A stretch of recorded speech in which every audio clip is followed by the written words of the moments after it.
to Athletics LLC with Lamar, Lucius, Big League Chew, and my man Clyde. You're about to be schooled in all things track and field. This is experience. Yes, sir. We are talking past, present, future.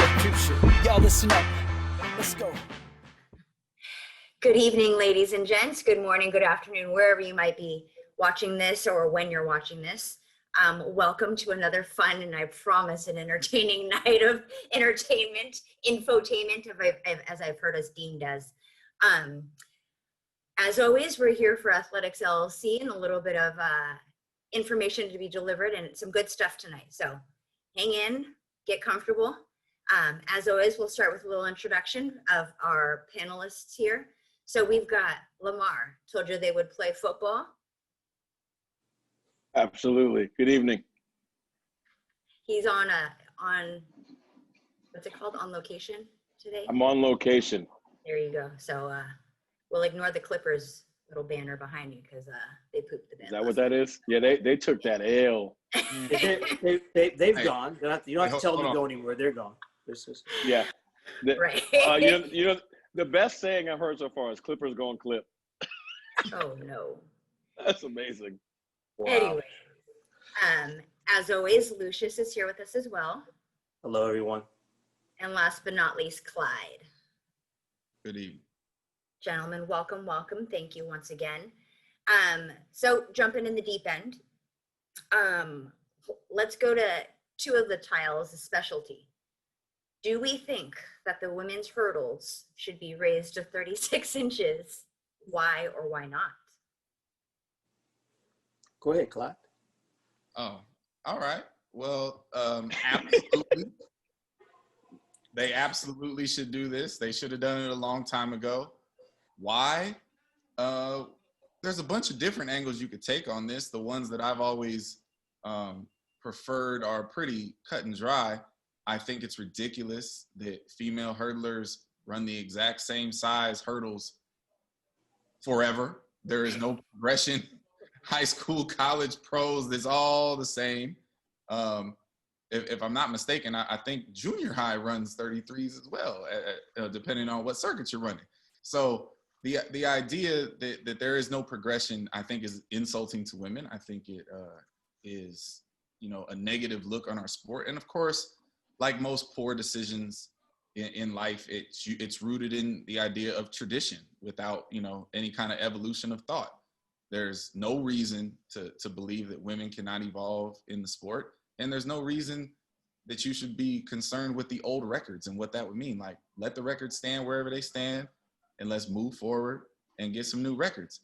I think if they did move it to 36, I think it would actually open up a new class of talent in the event at the collegiate/international level. And I think it might end a few careers a little early because the fact of the matter is the women's hurdles are so low that a lot of elite women get away with not really being too technically sound and being able to sprint their asses off in between the barriers. And that's cool, but that makes the event a very different discipline than the rigors that the men have to deal with. And if the men can do it, the women can do it. I'm all for making things harder. You're going to make rule changes, make the skill have to go up with the rule changes. So I'm all for it. I've been for it for a long time. Yeah, I'm gonna piggyback on one word you said, and that's insulting, because this is just another, hey, the women can't do this. Women can't run 10K, right? Oh yeah, they can. Right? We talk about rule changes. We have a problem changing the weight of the javelin when the guy was about to throw it out the damn stadium, right? We modify records. We're talking about, okay, you put an asterisk. This is that record, and now this is a record at 36. I think that the biggest thing for me is this, I'm gonna call it skill instruction, the coaching side of it.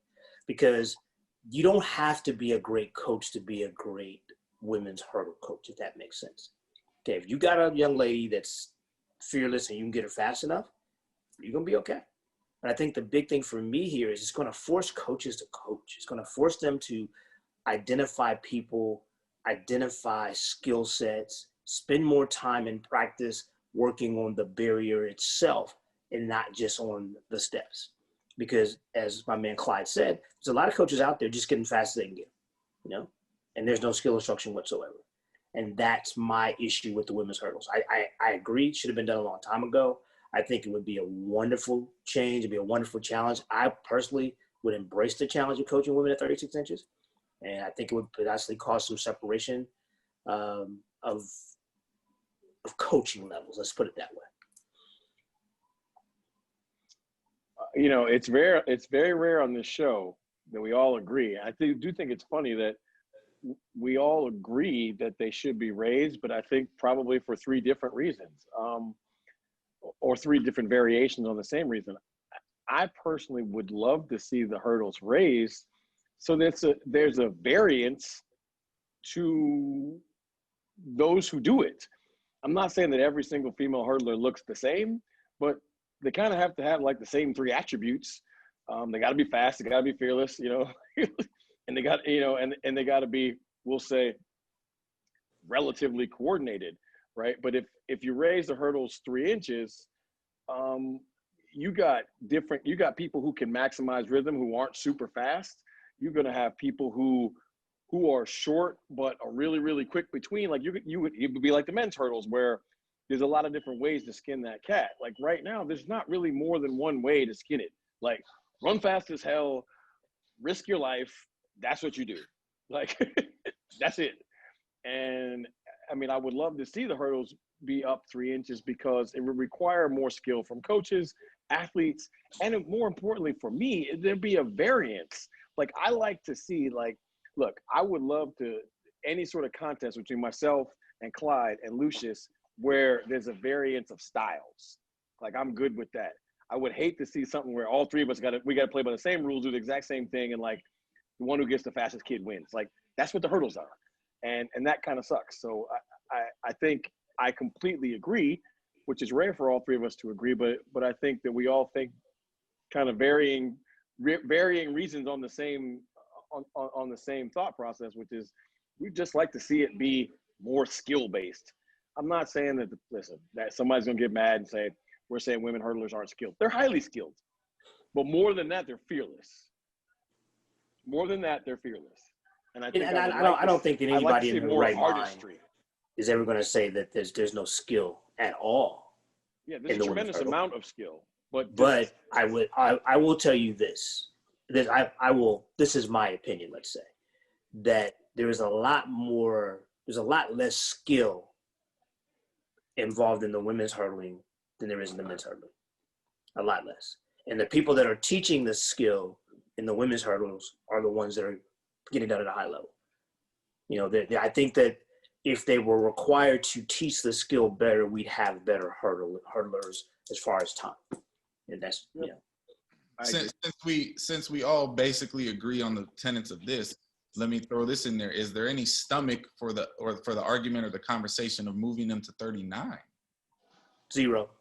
No. So there you go with that stuff. And see, I wasn't advocating for it. I've heard that conversation take place. Yeah. It was an interesting one.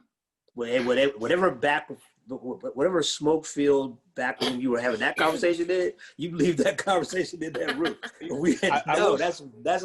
That's a little much, Clyde. That's I will jump in and say this. What I would love to see, what I would really actually love to see is the 110 meter 36-inch hurdles. I can get with that. I would actually love to see that. I can get with that. And how are we going to make that happen? What are we trying to say that they're not strong enough to get there? No, but spacing. Yeah, you right. You get that. Now you're inventing all new spacing. You're reinventing the whole day. I'm inventing it. Okay. No, listen. I don't have a problem. So look, I want you to take that idea and put it in that same smoke-filled room with what Clyde said. Not doing that. Come on, man. That's not no. What did I say? Anything that makes it harder. I'm okay. Typically 36 inches makes it harder. Okay. 36 inches makes it harder. Okay.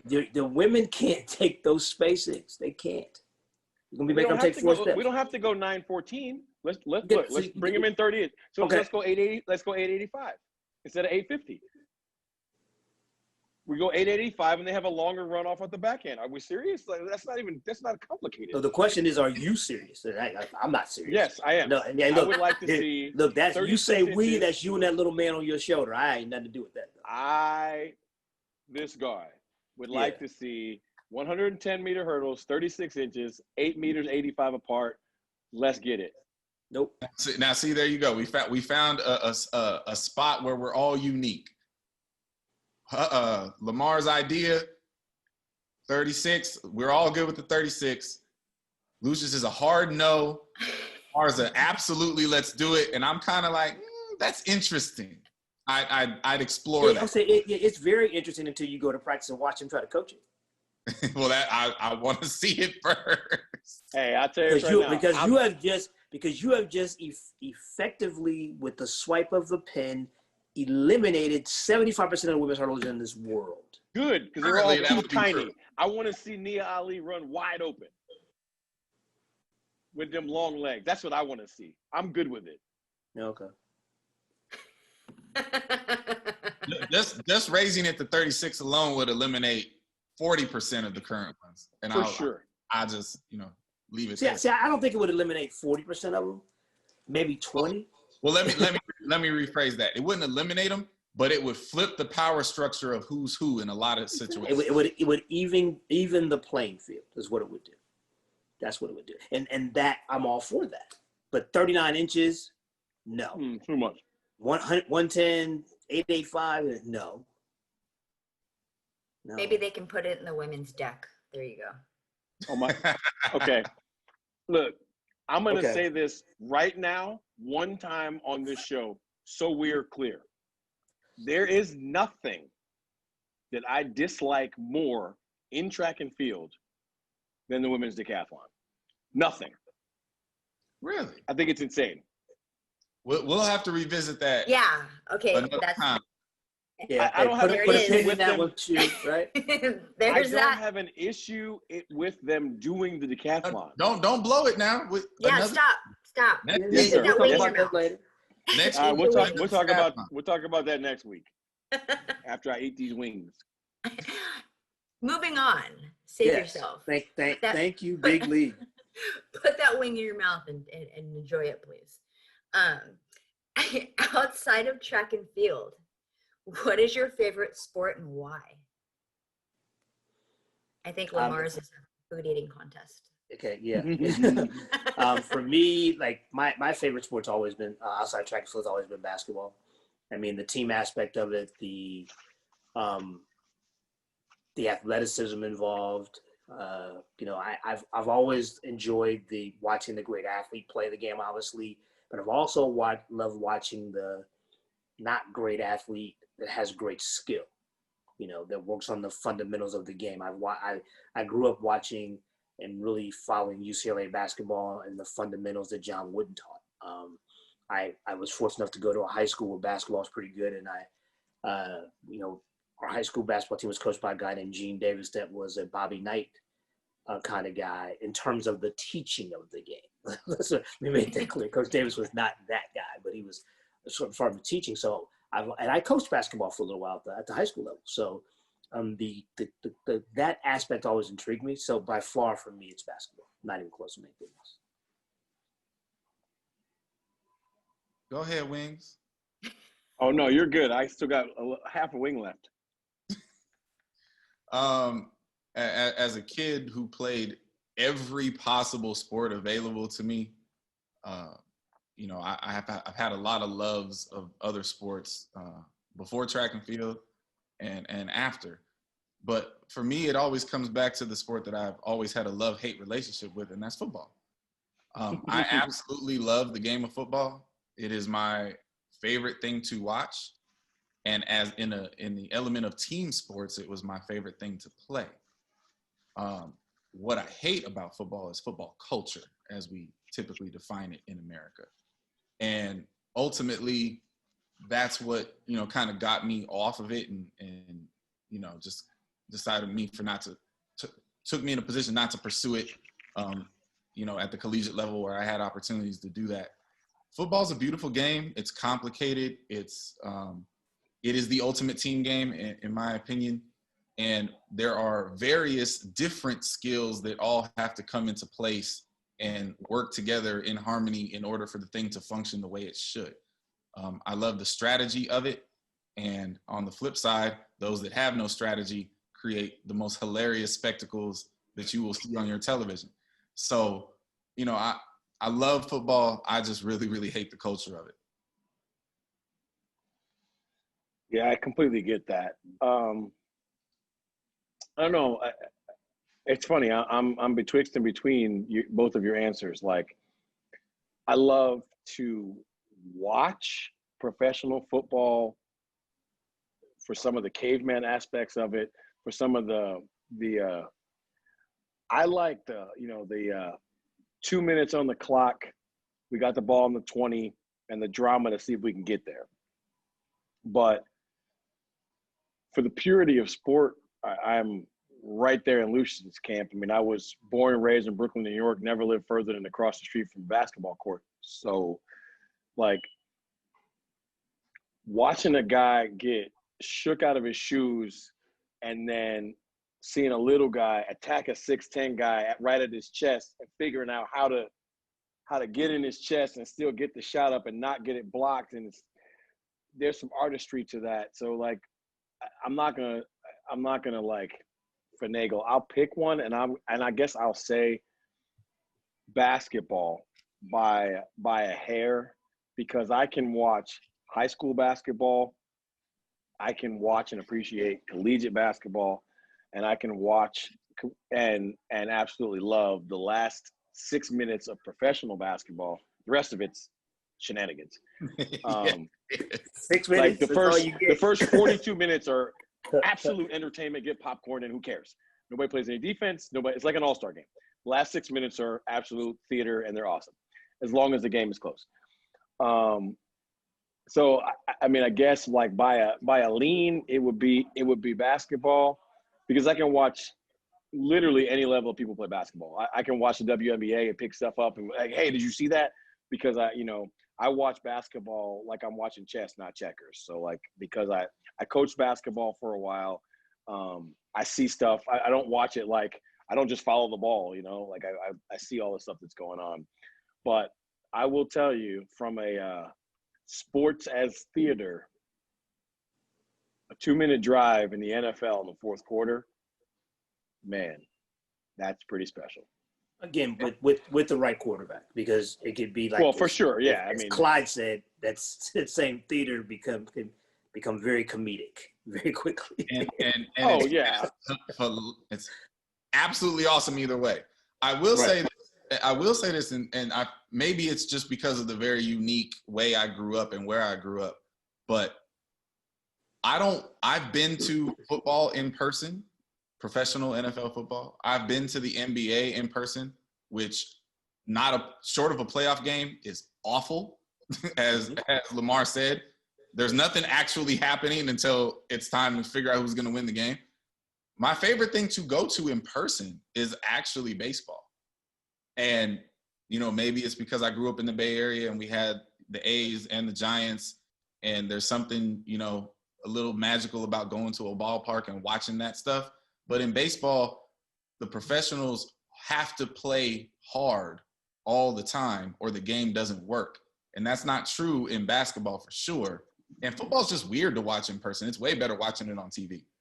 Like, at least for me, it was way better on TV. You need the replays. Like, that's what the best part about football is the replays, because you get to see stuff that you might not see when it goes full speed. But I'll say this. I love going to the game. There's just something with my brain. Like, I love sitting up high and watching it unfold. My favorite seats ever in a football game are sitting in the end zone, and then you can just kind of watch the play unfold. Yeah, I get that. And that I love that. And so when we go to big games, and like I went to one of the SEC championship games, I was sit behind the bench. I'm like, these seats suck. Well, I'll say this. I don't know all of you guys' like in-person sports pedigree, but I will tell you this. If I take you to a hockey game, if I take you to a professional hockey game and watch it in person, you'll never want to watch. Like, in person, hockey's the best sport for sure. Not even close.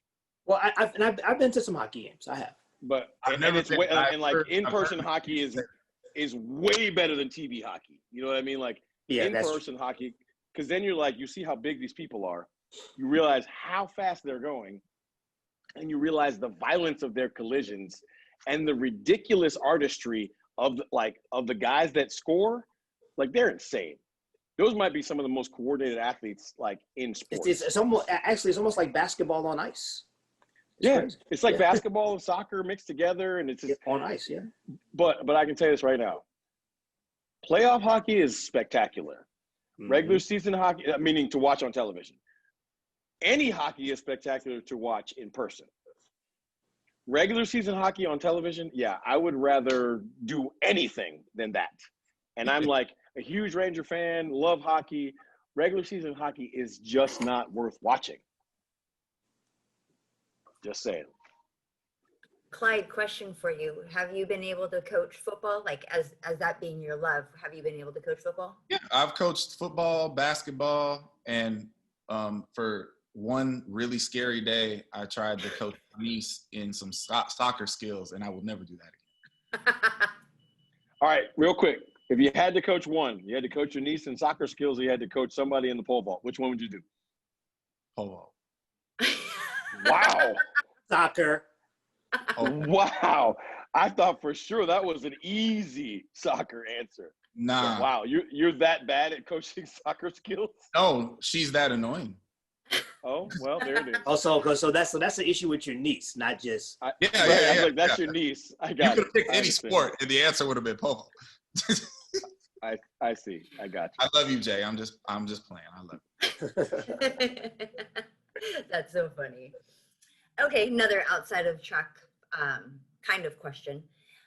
Given that it's now football season, who is the greatest combo track and field football star ever?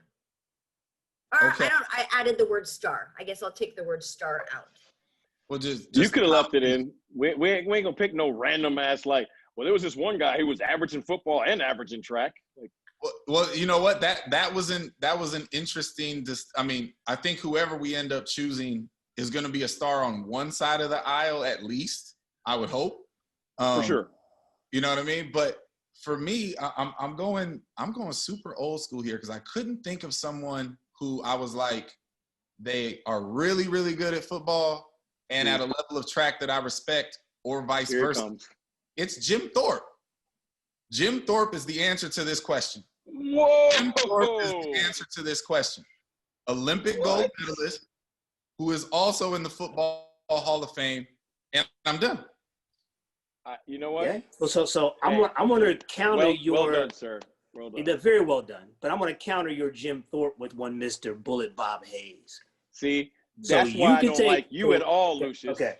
So Bob Hayes, not only was he Olympic champion in the 100, but the 200 and the 4x1. And Bob Hayes was personally responsible for the invention of the zone defense in the NFL. Okay. So once again, I'm going to checkmate you on that one, brother. Bob Hayes ain't even close. So everybody who's watching this show, I want you to know this much. It never pays to go last on this panel. But you volunteered. I did. Yeah. I knew I did this to myself. So you can't be complaining and talking about. I'm just telling those at home. This is not scripted. I want y'all to understand. It's never good to go last. But I'm very impressed with you, Clyde. That was good. Yeah, that was like good. honestly. That was very Clyde-like to be honest. I hope you got the shock face you were looking for, because I am legitimately shocked at that. That was You did some research. I appreciate it. I love it. You know what? I have to take the best of who's left, and there are some spectacular ones. Deion Sanders actually played in a spring football game and ran on an ACC champion 4x1.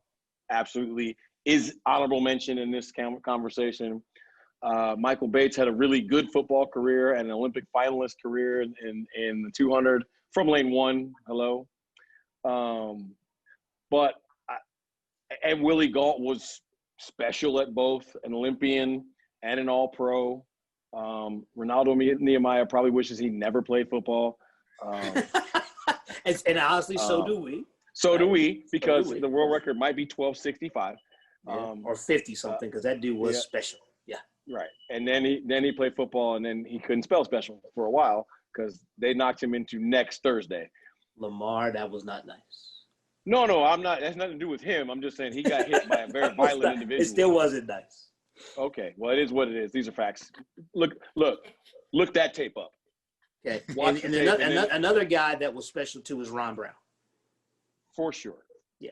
Ron Brown. But I'm gonna take Herschel Walker because he might be the best collegiate running back ever. Not my vote, but I think a lot of people would vote for him. And he was at one point in time the world record holder in the 55 dash. So, like, he's pretty special in the track. Never really got to do it outdoors. I said I had to take the best of what's left because you stole my answer. I stole your answer. You wanted to go you last. didn't steal it. You just got to go before me. I get it for sure.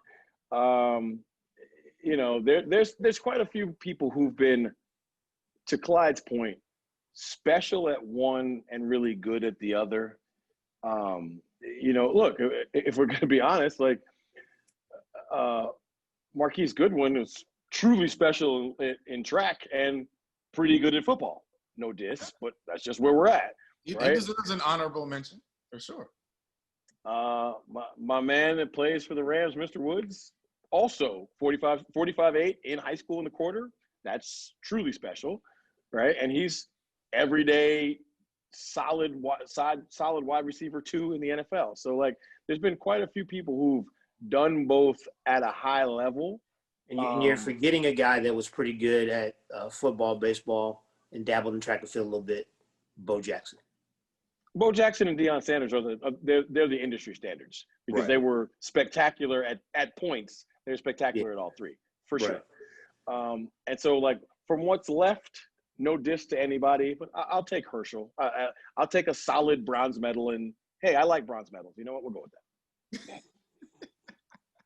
A bronze medal is better than no medal, right? A bronze medal is better. Listen, I've been fourth. That's not no bueno. Yeah.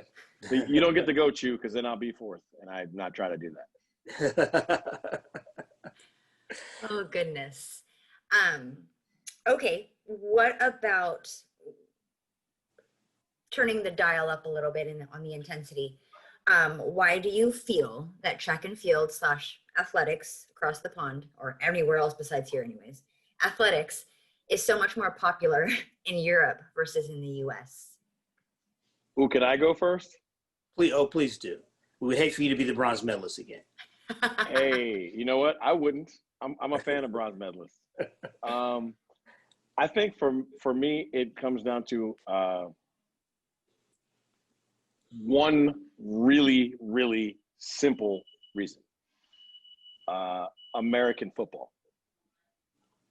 I think that if there was American football played in Europe and publicized and shoved down our throats the way American football is in the United States, everybody would move down a rung and they wouldn't necessarily be a second-class citizen, kind of like they are in the U.S., but it just wouldn't be what it is.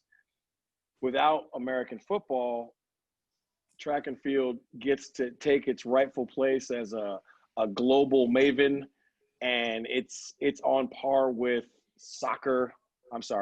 football, and other things that are played and enjoyed globally.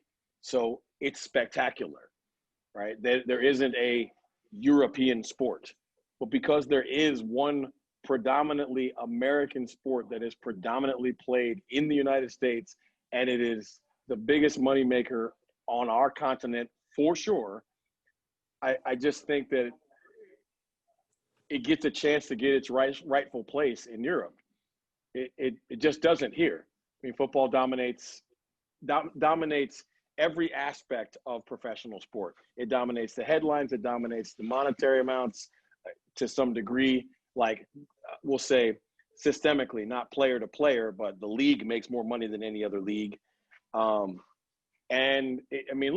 there's 2 seasons on ESPN. There's football season and then there's the off season. and then everything else slots in behind it, unfortunately.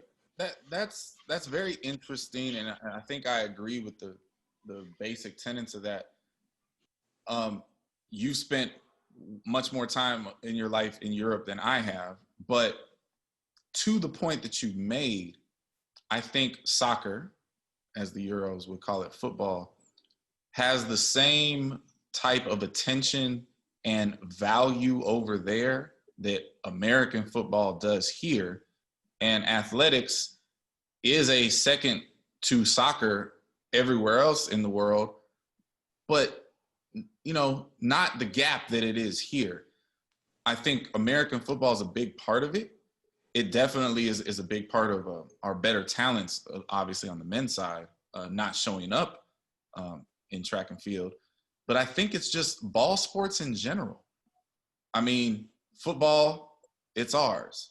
Basketball has become a global brand, but it's ours. Baseball, again, a global brand, but it's ours. And I think our three founding ball sports, with the element of violence that they come into with, football obviously being the thing, Americans like violence, Americans like clash, Americans like collision. And, those three sports offer a lot more of that than the elegance and purity that athletics does. And I think American culture just finds it boring. I think we're wrong about that. I think it's blissful ignorance on in that regard. But to borrow the famous phrase from the SEC, it just means more in Europe. Track and field does. Athletics does. They care about it more. They see the value in it more. And they put more attention and more resources and take better care of their athletes. So if the American culture treats the athletes in our sport like second-class citizens because they can't see any capitalistic value in our people, then the American culture is going to turn around and look at it like y'all don't matter because y'all don't make any money. If a 100-meter track race was worth $1 million every time somebody stepped on the track, it'd become real popular. Not because they'd understand the beauty of it anymore. They would understand the greed of it. They'd understand, the blood sport of it in theory. And so that's where that argument lies. It's they care and we don't.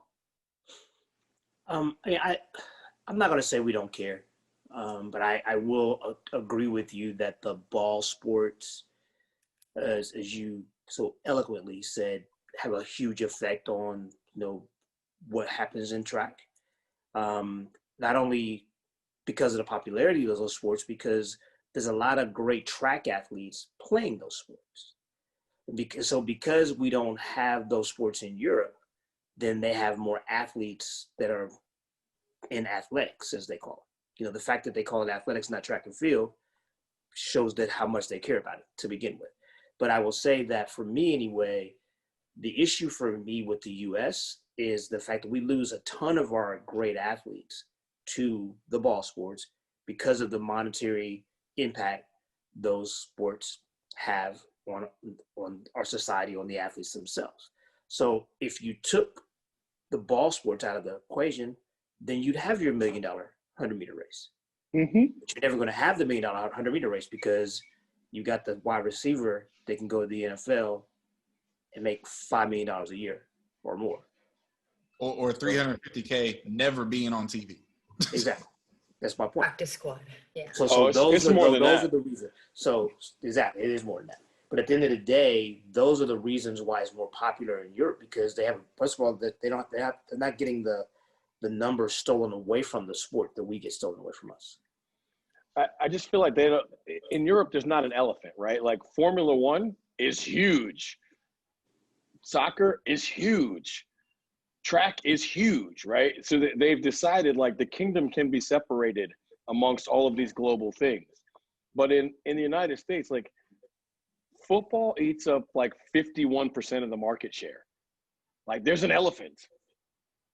It's just that, it just is what it is. Like there's a reason that the commissioner of the NFL makes $40 million a year. Sure. Because there's an elephant. And they do what you're supposed to do when you're the big stack, is they push everybody around. Like, think about it.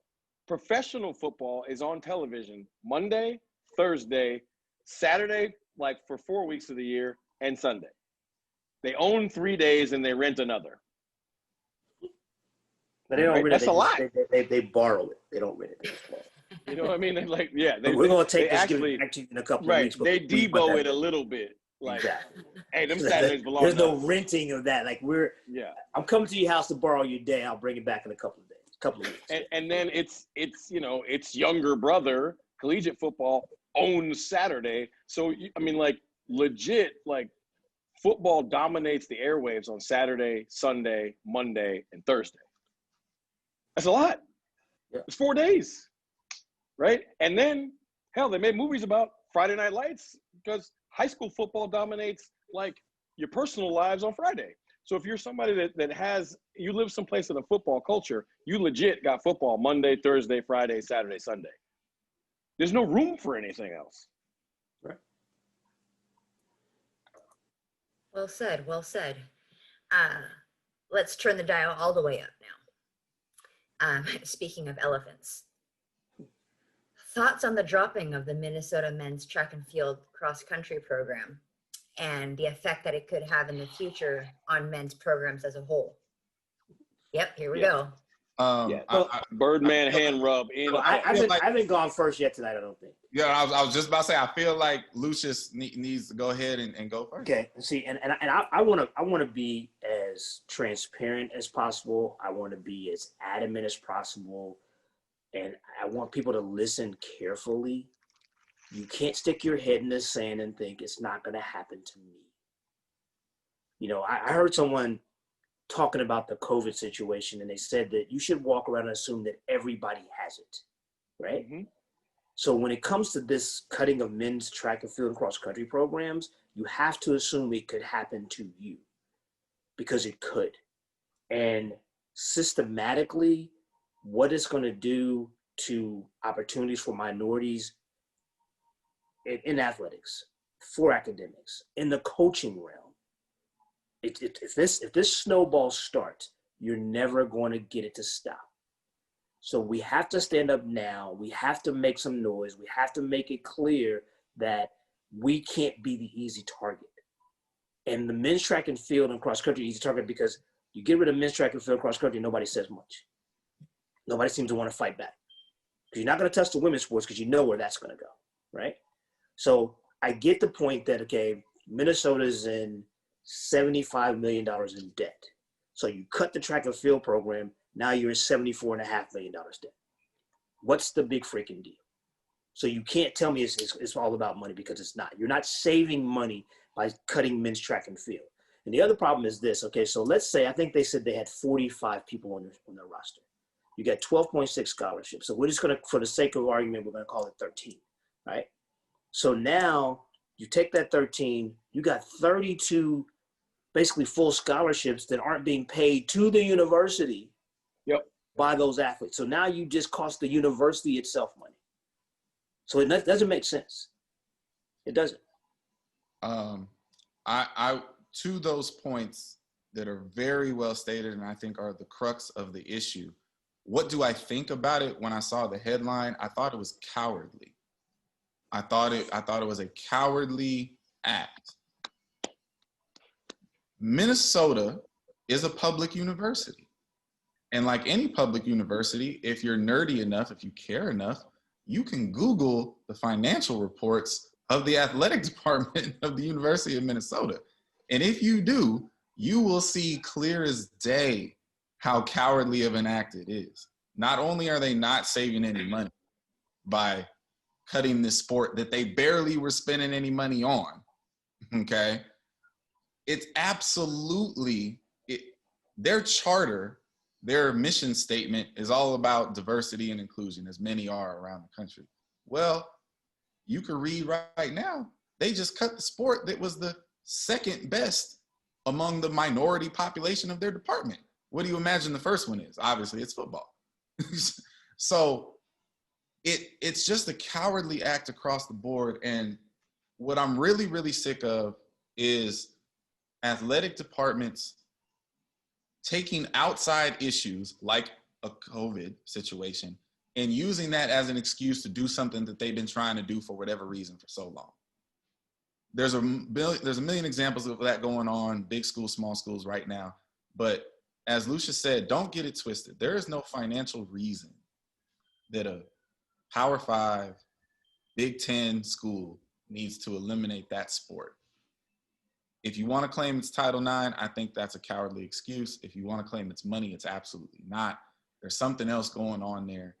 And if you look at how they were spending money on coaches, how they were spending money on assistant coaches, if you look at how they were spending money on budgets, they weren't really all that interested in that team one way or the other by the dollar. And the crazy thing is, Minnesota's a good program. It's a historically good program. They've done great things over the years. And they had a really good team right now. That team was going to compete for the Big Ten championship. Like, it's really sad for the staff. It's really sad for the kids. And it's just a moment in our culture that we really shouldn't stand for, and collectively, should try to find a way to do something. But I want to say one more thing. It's amazing to me how professionals in the administrative world of collegiate sports get away with being so poor at managing money and magically still get to keep their jobs. Minnesota is paying a football coach not to coach more than they are paying to spend on the track team that they just cut. It's absolutely insane, and I can't think of any other industry where management can be so irresponsible with financial resourcing, and all those people keep their jobs, and the people under them have to suffer the consequences.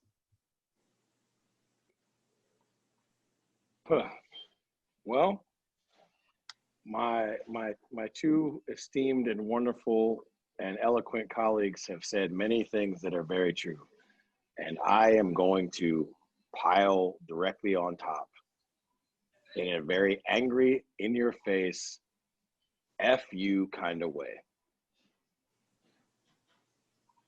The University of Minnesota is a Big Ten institution, and they draw $52 million of TV revenue from the Big Ten network a year.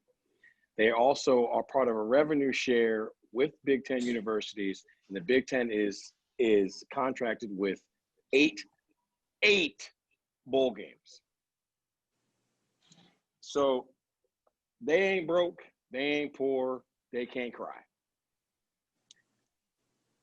And these cowardly people, and these people who clearly can't count and obviously run around with unbalanced checkbooks, thought it was okay to triple pay football head coaches, to build a $34 million indoor football facility, and to spend $250,000 or so in housing football players in hotel rooms and feeding them for home games.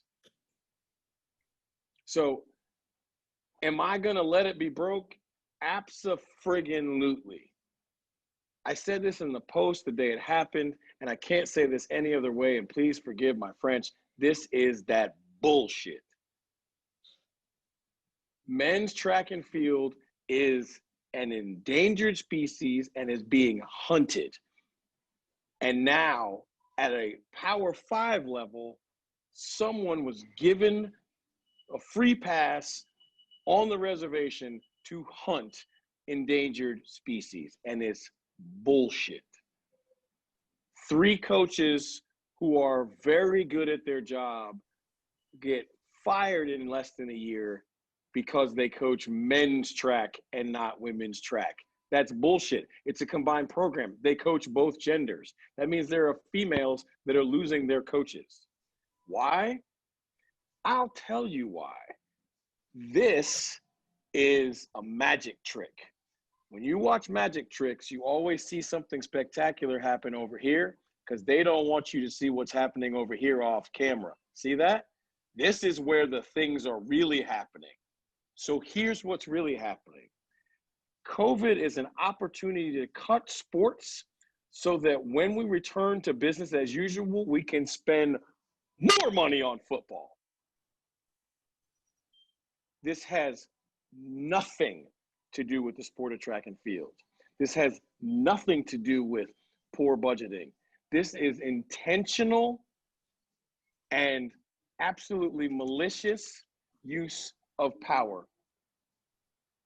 And at the end of the day, what I want to see is I want to see actual bean counters heads roll.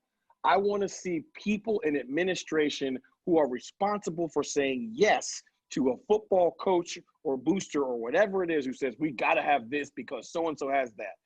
Those people are the people I want to see show some complete and utter transparency.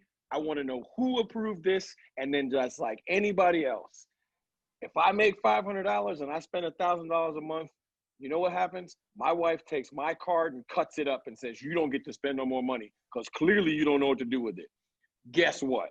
That's exactly what should happen to most of the administration at the University of Minnesota.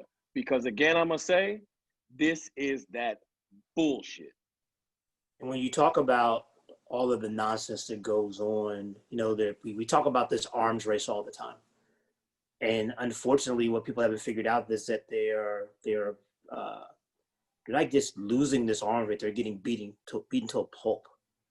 Because $34 million facilities outbidding another school for a football coach, that's not what wins football games. That's not what wins basketball games, nor does it win track meets, you know, until we get back to the basics of, okay, like, so one of the things that really bothers me about this is, okay, so you as the athletic director allowed your track coach to go into the homes of these young people and tell their parents and promise them, I'm going to take care of you. I'm going to make sure your son or daughter is going to be fine. Where was the thought process in that when you were making this decision? The people that these athletes are committed to this university, dedicated to this university, they give their blood, sweat, and tears to the university, but you took the swipe of a pen and you're done. And I mean, like, they basically like I said, the history, Minnesota has had some very, very good stuff. We go back to Steele, and I always mess the other guy's name up. Mitch Potter, Adam Steele. Mitch Potter and Adam Steele. You know, I remember the girl that fell down in the 600 at the Big Ten meeting, jumped up and ran everybody down. You know, there's just a great history at Minnesota. You know, the kids at Minnesota, but they show up and they compete hard. You know, they always have. You know, I mean, Gary Wilson and those guys have done a phenomenal job over the years at that program. I just don't think it's fair. Just don't think it's fair.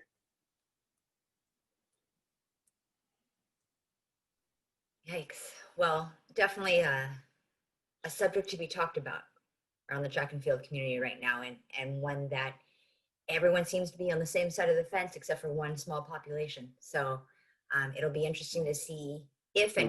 We could put those people in that smoke filled room. They can go in that same room. Shut that door real tight. Exactly. Boy. Yeah. Oh man. Wow. So, you know, if you didn't hear the message being said, everyone out there, we need to be protecting men's track and field and cross country because they are being sought after right now. So, you know, stand tall, stand proud, be big, be strong. That's all you can really say. Let's go ahead and segue into our new segment, Rapid Fire. I've already deemed Mr. Clyde as my victim for the week. And these are questions speared towards him. So okay. So after I put my foot in my mouth, I'm the first one up. I see how that works. And there's a couple of these are base specific. So actually, just two. I'll be nice. Are you ready, sir? I am. All right. Starting easy and potentially getting a little harder. All right. Kobe or LeBron? Oh, LeBron. 5 guys are in and out. 5 guys. NorCal or SoCal? NorCal. Not even close. Nike or Adidas? I'm not really a big fan of either, but given what's going on in the world right now, I'm gonna roll with Adidas. Got it. No-show socks or ankle socks? No show. Apple or Android? We all know the answer to this. Not a debate. Last but not least, blondies or gypsies? Yes. I appreciate the very west coast of that. Bay Area. You know, I gotta go with blondies. I gotta go with blondies. I gotta go. Yes. I love it. You're off the hook. You're off the hook. So for Well the played. Well played. I Very like well that. played, Big League.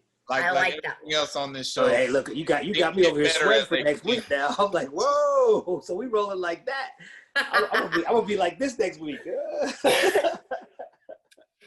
For those who don't know, Blondie's is and I think there's only a few, like less than a handful, establishments still left open. But they serve the biggest pizza slices. And back in the day, in my teenage years, they were only $1.25.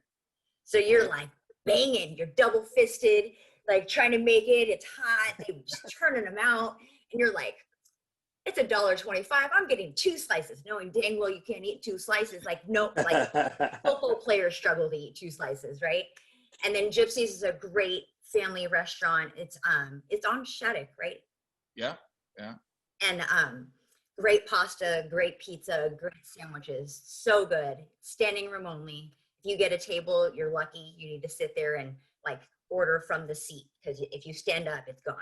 So Gypsies is very much still packed, and because Chu and Lamar at a certain level will fully understand this, how the ridiculousness of this. My record at Blondie's is 3.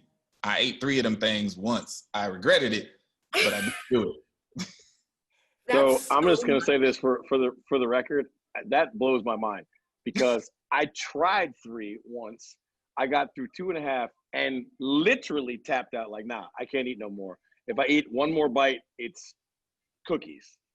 So the fact that you got like crust and all, you got 3 pieces down. I got them down. I didn't enjoy the aftermath.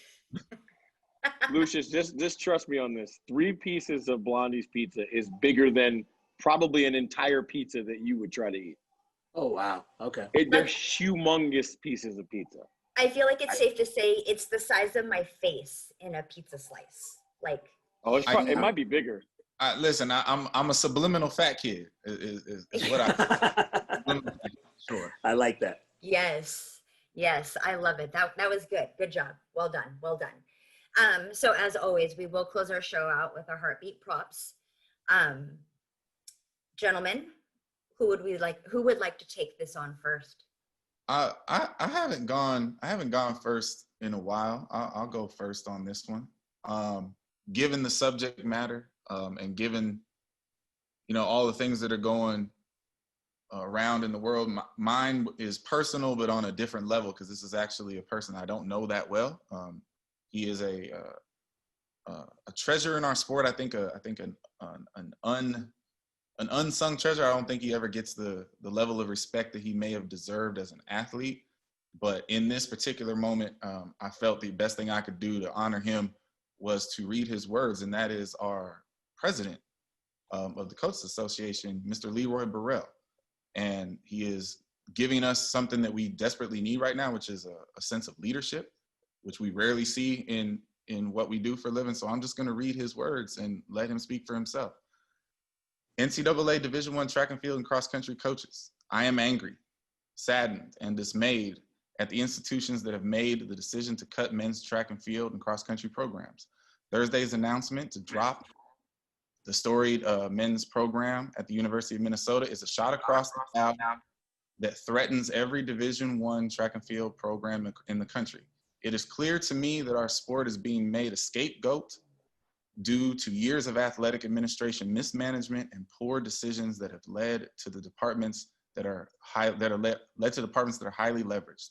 Looking for excuses in the name of temporary financial shortfalls, such as result of COVID-19 and quote Title IX compliance, is unacceptable. The different choices cited by Minnesota and others to drop men's track and field and cross country does little to nothing to rectify the temporary financial situations while permanently eliminating student athlete opportunities. I must admit, I am uncertain of what exact course of action our Coaches Association should take at these institutions' decisions to drop men's track and field and cross country appear to be accelerating. As well as you many know, we've been working on campus to protect men's track and field and cross country to retain opportunities for student athletes, staff at his institution. The sport is under threat, and it will require all of us to act in order to regain sports that we love. Going forward, I am directing our national office to seek out a public relations firm interested in providing pro bono professional assistance to create and execute a national campaign to educate university administrators and the general public on the values and benefits of track and field and cross country programs. In addition, I am requesting the national office to identify a law firm and/or lobbyist to assist in guiding our campaign's direction. Further, I plan to challenge our association's board of directors, executive committees, and all member coaches to engage in our messaging as we move forward. Our sport is too rich in tradition, too diverse, and too valuable to the landscape of intercollegiate athletics to idly stand by while it is under attack. Thank you, Mr. Leroy Burrell, world record holder, gold medalist, currently director of track and field at the University of Houston, and our association's president. We need leadership, and that, sir, is leadership. We appreciate you.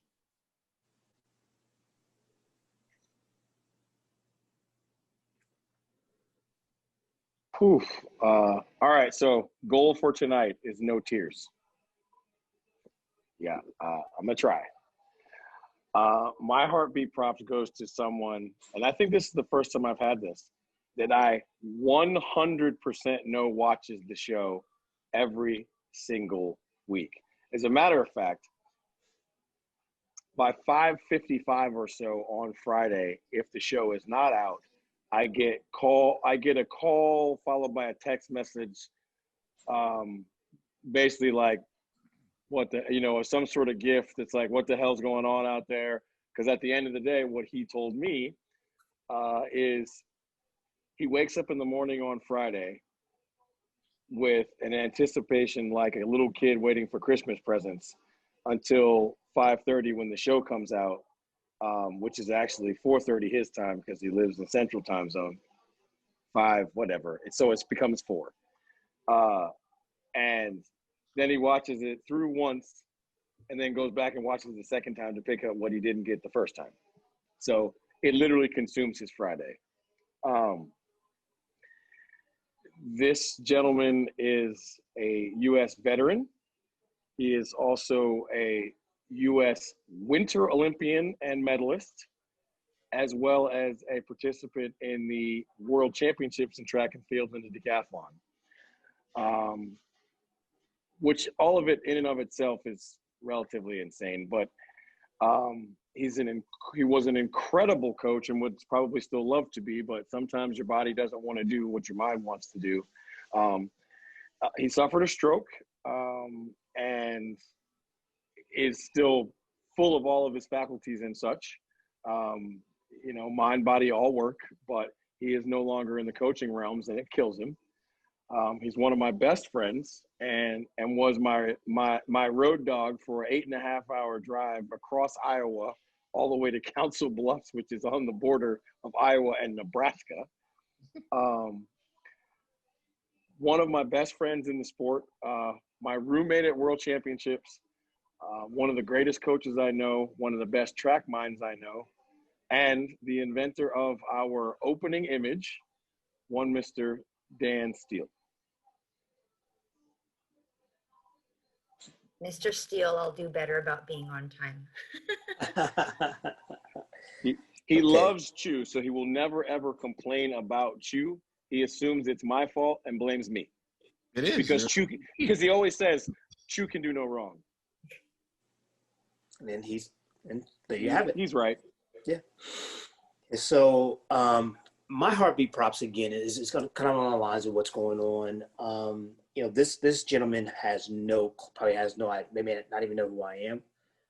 I grew up watching this guy play football.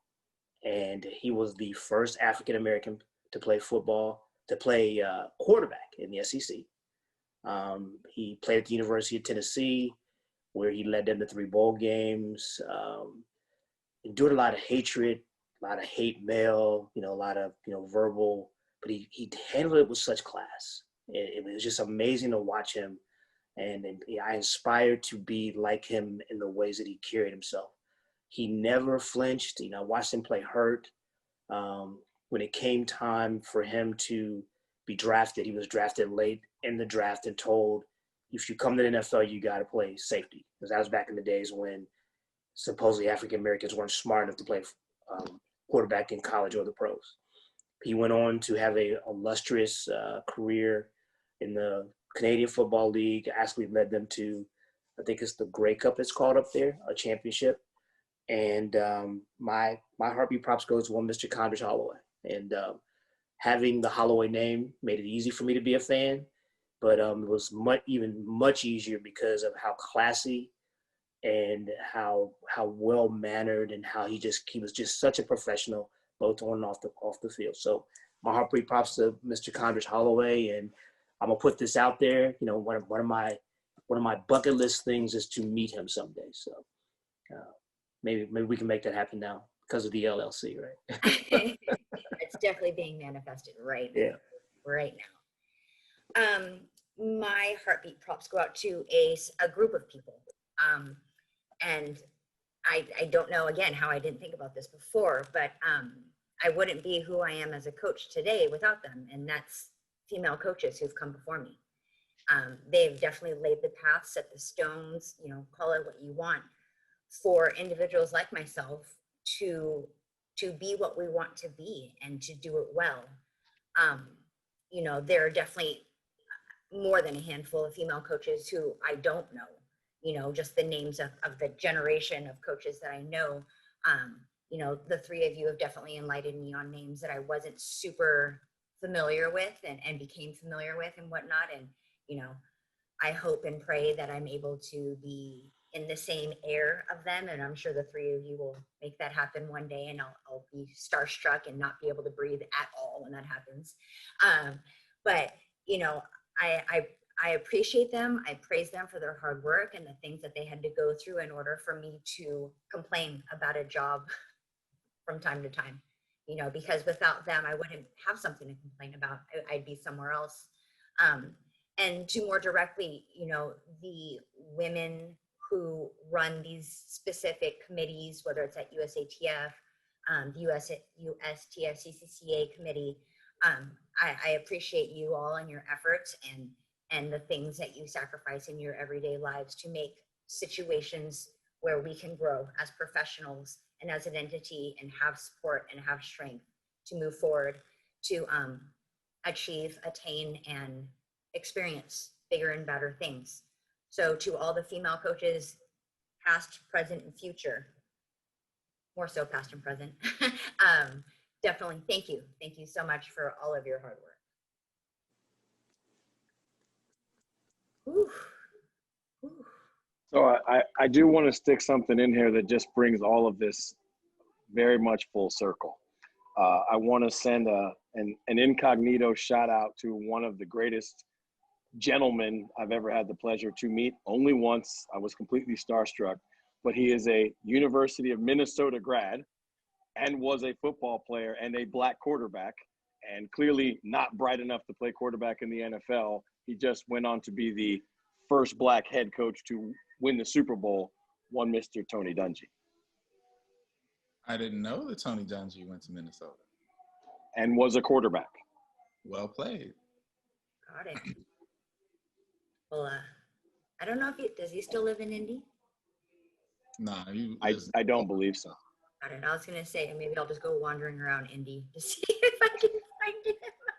So you got a better chance. I You know. got a better chance finding him wandering around Tampa. Just kidding. Just kidding. Thought I'd say it out loud. Well, gentlemen, thank you. Thank you. I think this was a very, if not any other episode isn't, an infotainment at its best.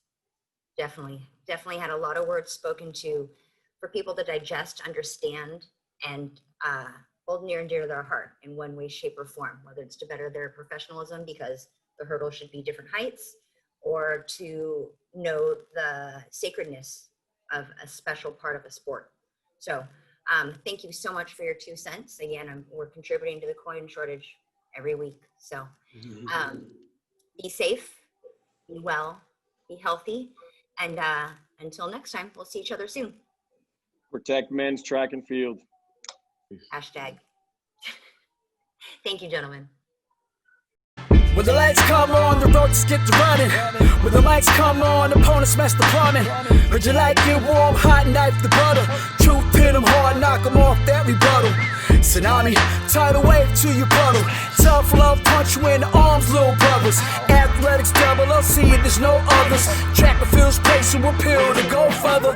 Hey, Wally, Coyote, it's road runners. Feels like you know us, you've been with us the whole summer. If not for this quarantine, these 4 corners wouldn't be here, but we here, so start learning. You gotta earn your stripes, gotta get your scars. Show you how to fight, but show us who you are. You lack experience, but still you wanna talk. And who is actually talking to you? Circle's kinda small. Heads prevail when the backbone's strong. Gotta keep it coming, no, it won't last long. Pass and fail, then sell the sad song. And if you don't check yourself, then that's wrong.